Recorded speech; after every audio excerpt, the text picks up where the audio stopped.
There is a number in your head. You may not be able to name it precisely, but it is there. A threshold. A figure. An amount of money, of security, of success, of recognition that you have told yourself, at some level, would be enough. That if you could just reach it, if you could just cross that specific line, something would finally settle. Something would finally be okay. You have probably crossed versions of that line before. The salary you thought would change everything. The milestone you thought would make you feel arrived. The relationship, the apartment, the achievement, the number on the scale, that was supposed to be the one that finally made the wanting stop. And then you crossed it. And the wanting did not stop. It moved. It recalibrated. It identified the next threshold with the same urgency it had brought to the last one. And the feeling of enough, the feeling you were certain was waiting on the other side, was not there. This is not a personal failure. This is not ingratitude. This is not a character flaw that separates you from the people who have allegedly learned to be content. This is your brain operating exactly as it was designed to. Running a program so ancient, so deeply embedded in the architecture of the human nervous system, that no amount of achievement, no amount of accumulation, no amount of conscious intention has ever reliably switched it off. The scarcity loop. Welcome to the echo principle. Tonight we trace the neuroscience of why enough never feels like enough, and what, if anything, can be done about it. To understand why the scarcity loop exists, we need to go back. Not decades. Not centuries. Hundreds of thousands of years. To the environment in which the human brain was actually built. In that environment, the brain that was never satisfied, the brain that always wanted more, always pushed further, always experienced the current level of resource as insufficient, had a significant survival advantage over the brain that could settle into contentment. Contentment, in the ancestral environment, was dangerous. The animal that stopped gathering when it had enough for today was vulnerable to tomorrow. The one that kept gathering, kept pushing, kept experiencing a low-level anxiety about resource sufficiency even when immediate needs were met, that animal was more likely to survive and reproduce. So the brain that evolved, the brain you are running on right now, was selected for dissatisfaction. For a baseline of wanting that never fully resolves.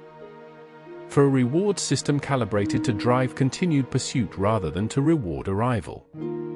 The problem, the profound and largely unacknowledged problem, is that this brain has been dropped into an environment of unprecedented abundance.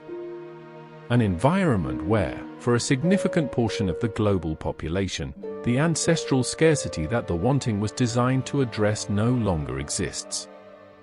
But the wanting does not know that. The loop keeps running. Long after the original threat has passed. Let us go to the neuroscience. Because the scarcity loop is not just a metaphor. It is a specific neurochemical process with a specific architecture that neuroscience has mapped in considerable detail over the last 3 decades. The molecule at the center of the story is dopamine. And the first thing you need to know about dopamine is that almost everything you have heard about it in popular culture is wrong. Dopamine is not the pleasure molecule. It is not what you feel when something good happens. It is not the neurochemical of satisfaction or contentment or joy. Dopamine is the molecule of anticipation, of wanting, of the motivated pursuit of a reward. It is released not when you get the thing, but when you expect to get the thing. When the brain identifies a cue that predicts the possibility of reward. This distinction between the neuroscience of wanting and the neuroscience of having is one of the most important and least understood facts about human motivation.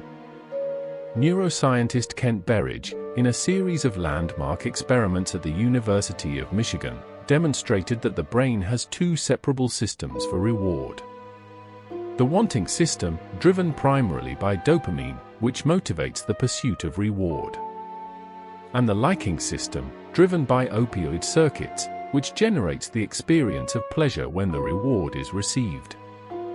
These two systems can be dissociated. You can want something intensely without liking it much when you get it. You can pursue with enormous energy and experience relatively little satisfaction on arrival. This dissociation, this gap between the intensity of wanting and the flatness of having, is the neurochemical signature of the scarcity loop. And once you understand it, the pattern of human behavior around acquisition, achievement, and consumption becomes not just comprehensible but almost mathematically predictable. There is a specific pattern of reward delivery that produces the most intense and most persistent dopamine response. Not consistent reward. Not the guaranteed outcome. The variable reward schedule.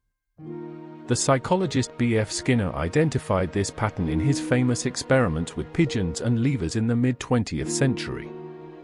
When a lever press delivered a food pellet every single time, the pigeon pressed the lever at a steady, moderate rate. When the food pellet was delivered randomly, sometimes on the first press, sometimes on the 10th, sometimes not for 20 presses, something different happened. The pigeon pressed the lever compulsively, frantically, far more than was rational given the actual rate of reward delivery. The uncertainty, the possibility of reward rather than the guarantee of it, produced a dopamine response that consistent reward never could. The variable reward schedule is the most addictive pattern of reinforcement known to behavioral science.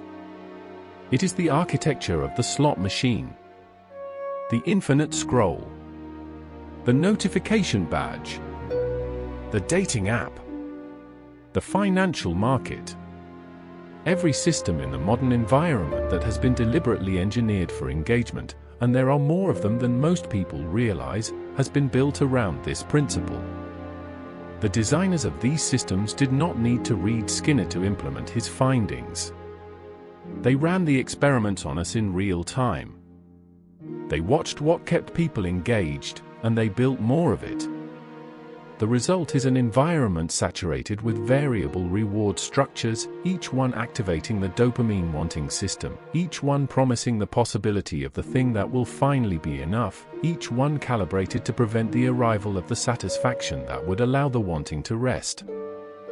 In the winter of 1636 and 1637, in the Dutch Republic, something happened that has fascinated economists, psychologists, and historians ever since. Something that, despite its apparent absurdity from our current vantage point, contains within it the clearest possible illustration of the scarcity loop operating at collective scale. Tulip mania. The tulip had been introduced to Western Europe from the Ottoman Empire in the mid-16th century. It was exotic, visually striking, and initially rare. The rarity produced demand. The demand produced price increases. The price increases attracted speculators who saw not a flower but a financial instrument. And then something extraordinary happened. The price of tulip bulbs, particularly the rare varieties whose distinctive striped and flame patterns were caused by a mosaic virus that made them genuinely unpredictable in their beauty, began to rise at a rate that defied any rational connection to the underlying value of a flower bulb. At the peak of the mania, a single Semper Augustus tulip bulb, the rarest and most coveted variety, was reportedly worth more than a skilled craftsman's annual salary.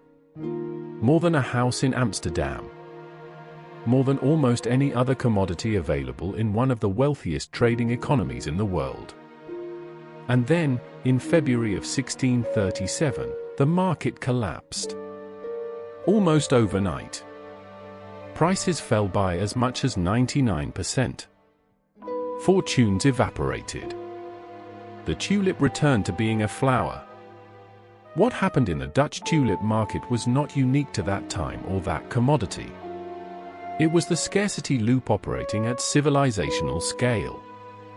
The perception of scarcity, the fear of missing out, the anxiety that others were acquiring what you had not yet secured, drove behavior that no individual participant, examined in isolation, would have endorsed as rational.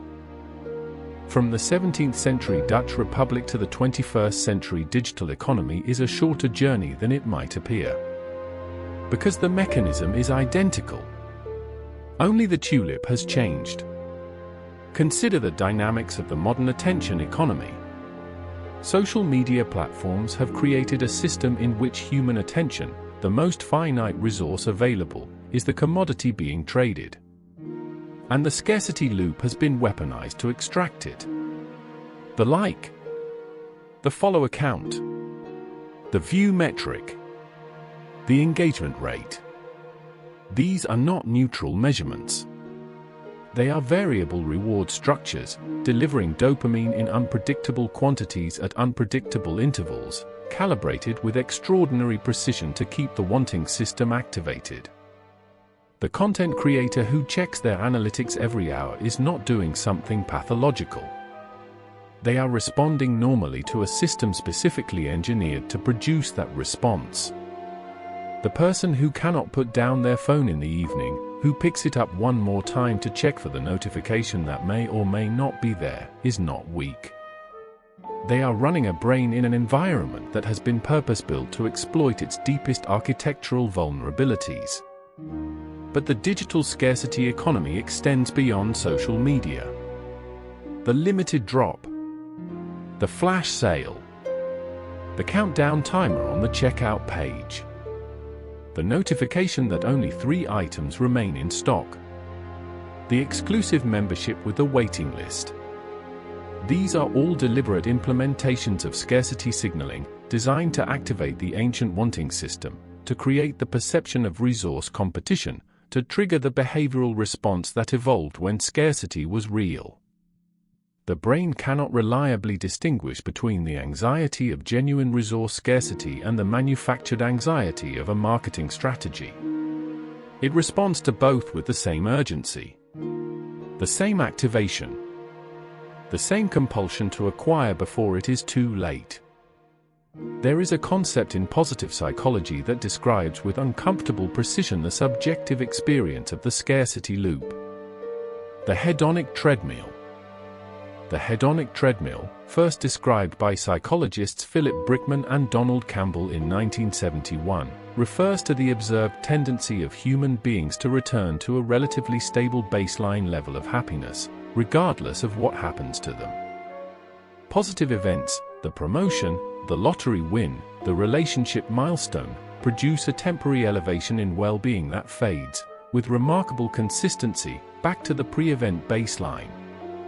Negative events, the illness, the loss, the failure, produce a temporary depression that similarly fades back to baseline. We are adaptation machines. The new apartment becomes normal. The new salary becomes the floor.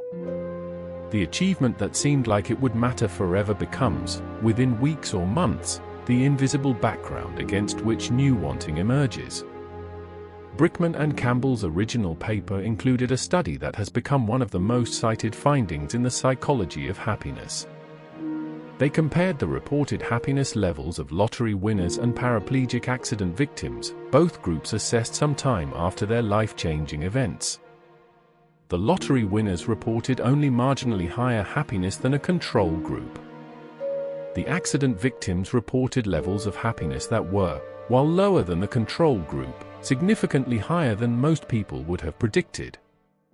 Both groups had adapted. The extraordinary had become ordinary. The treadmill had returned to its baseline speed. This is not a counsel of despair. The capacity for adaptation is also what allows human beings to survive loss and trauma with extraordinary resilience. The same mechanism that prevents the lottery win from being permanently transformative also prevents the worst events of a life from being permanently destroying. We have been talking primarily about material scarcity, about money and resources and the things that can be measured and accumulated. But the scarcity loop does not limit itself to the material. It runs with equal force, and often with greater devastation, in domains that are considerably harder to quantify. The scarcity of time. The pervasive, low-grade anxiety of modern life that there is not enough of it. That every moment not optimized, not productive, not converting into some form of output or progress, is a moment lost. The inability to rest without the simultaneous awareness of everything that is not being done. The vacation that cannot quite be fully occupied because the mind keeps running the calculation of what is accumulating in the inbox. The scarcity of validation. The hunger for recognition that, like material scarcity, has an ancestral logic. In the tribal group, social status was a genuine survival resource, but that in the modern context drives behavior wildly disproportionate to any actual need. The person who cannot receive a compliment without immediately discounting it.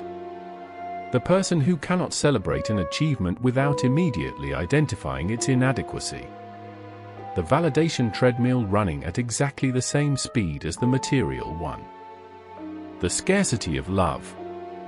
Perhaps the most painful loop of all. The person who, because of early attachment experiences, carries a deep and largely unconscious conviction that connection is finite, that it must be competed for, that it can be lost, that there is never quite enough of it to feel safe. Who brings to every intimate relationship the ancient anxiety of the child who learned that love was conditional, or intermittent, or perpetually at risk of withdrawal. The scarcity loop runs wherever the brain perceives a resource as finite and the current supply as insufficient.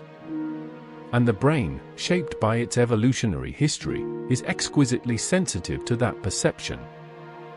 Here is a counterintuitive finding from the research on the scarcity loop that deserves more attention than it typically receives. Voluntary scarcity works. Not the imposed scarcity of poverty or deprivation, which research consistently shows produces the cognitive narrowing and psychological damage that Sendhil Mullainathan and Eldar Shofar documented in their landmark work on the psychology of scarcity. But deliberately chosen, temporarily embraced, consciously designed scarcity, the kind that gives the wanting system a reference point against which to recalibrate. The practice of fasting, present in virtually every major cultural and religious tradition in human history, operates partly through this mechanism.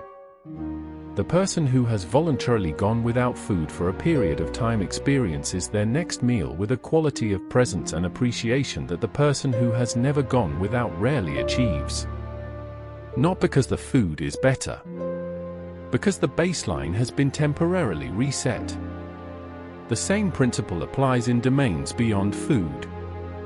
The deliberate reduction of information input, the digital fast, the news blackout, the social media break, can reset the baseline of the attention economy's wanting loop.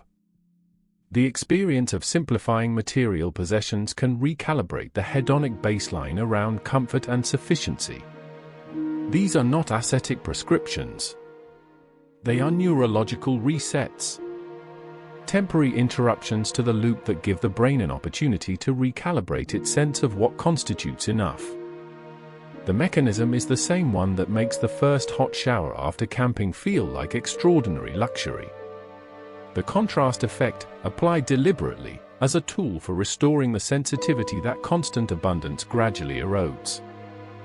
Here is a counterintuitive finding from the research on the scarcity loop that deserves more attention than it typically receives. Voluntary scarcity works. Not the imposed scarcity of poverty or deprivation, which research consistently shows produces the cognitive narrowing and psychological damage that Sendhil Mullainathan and Eldar Shofar documented in their landmark work on the psychology of scarcity. But deliberately chosen, temporarily embraced, consciously designed scarcity, the kind that gives the wanting system a reference point against which to recalibrate. The practice of fasting, present in virtually every major cultural and religious tradition in human history, operates partly through this mechanism. The person who has voluntarily gone without food for a period of time experiences their next meal with a quality of presence and appreciation that the person who has never gone without rarely achieves. Not because the food is better, Because the baseline has been temporarily reset. The same principle applies in domains beyond food. The deliberate reduction of information input, the digital fast, the news blackout, the social media break, can reset the baseline of the attention economy's wanting loop. The experience of simplifying material possessions can recalibrate the hedonic baseline around comfort and sufficiency. These are not ascetic prescriptions. They are neurological resets. Temporary interruptions to the loop that give the brain an opportunity to recalibrate its sense of what constitutes enough.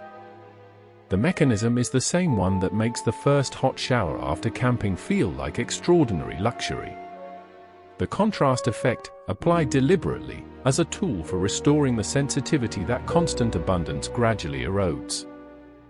There is one dimension of the scarcity loop that is rarely discussed and that may be the most important. The dimension where scarcity is not about resources at all, but about the self. The scarcity of self. The deep, often unconscious conviction that who you are is not enough. That the current version of you is insufficient, that something fundamental is missing, is incomplete, is in need of acquisition or achievement or transformation before you can be considered whole. This is the most foundational scarcity loop of all. And it is the one that drives the most behavior. Because when the sense of inadequacy is located not in the environment but in the self, when enough is not a number or an achievement but a quality of being that always seems to require one more thing before it can be accessed, the loop has no possible exit. Every acquisition becomes evidence of the lack that preceded it. Every achievement becomes immediately insufficient because the self that achieved it is still, somehow, the same insufficient self. The loop feeds itself. The wanting generates pursuing, the pursuing generates arriving, the arriving reveals the same wanting, and the cycle begins again. The psychological literature on this dynamic points consistently in one direction. Not toward the achievement of a sufficient self, but toward the questioning of the premise that the self is insufficient to begin with. The inquiry is not, what do I need to acquire or achieve or become in order to be enough? The inquiry is, on what basis did I conclude that I was not enough to begin with? Who told me? When? And is it actually true? Let us be concrete. Because everything we have covered today, the evolutionary neuroscience, the dopamine architecture, the hedonic treadmill, the digital scarcity economy, the identity loop, is only useful if it changes something in the actual conduct of a life. The research on well-being, converging from multiple directions over several decades, points toward a small set of interventions that have genuine, replicable effects on the subjective experience of sufficiency. The first is the investment of attention in experiences rather than acquisitions. The research on experiential versus material consumption consistently shows that experiences produce more durable well-being than objects. Partly because experiences are less subject to the adaptation effect, they cannot be left on the shelf where the eye stops seeing them. Partly because experiences become part of the self in a way that objects never do. Partly because experiences are inherently social, they exist in relationship and conversation and memory in ways that sustain their value over time. The second is the cultivation of genuine connection. Not the variable reward structure of social media connection, the like, the comment, the follow account, but the slow, reciprocal, unglamorous work of actual relationship. Which research on longevity and well-being, from the Harvard study to the Blue Zones research, identifies as the single most reliable predictor of a life experienced as meaningful and sufficient. The scarcity loop will not stop. I want to be honest about that. It is not a problem to be solved. It is a feature of the operating system. The wanting will continue. The baseline will recalibrate. The enough will keep moving. But there is a difference between a loop that runs you and a loop that you can see. The difference is not control. You cannot control the dopamine system through willpower any more than you can control your heart rate through willpower. The difference is relationship. The difference is whether the wanting is something that happens to you, invisibly, from beneath the level of awareness, or something you can observe, name, and occasionally choose not to follow. The tulip was never worth what it sold for. The notification will not deliver what the wanting promises. The next threshold will not produce the settlement that this one didn't. But the present moment, this specific, unrepeatable, already sufficient present moment, is not a way station between the last acquisition and the next one. It is the only place the enough you are looking for has ever actually lived. This has been the echo principle.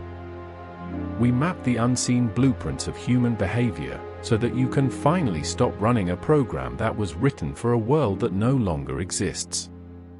We will see you in the next one.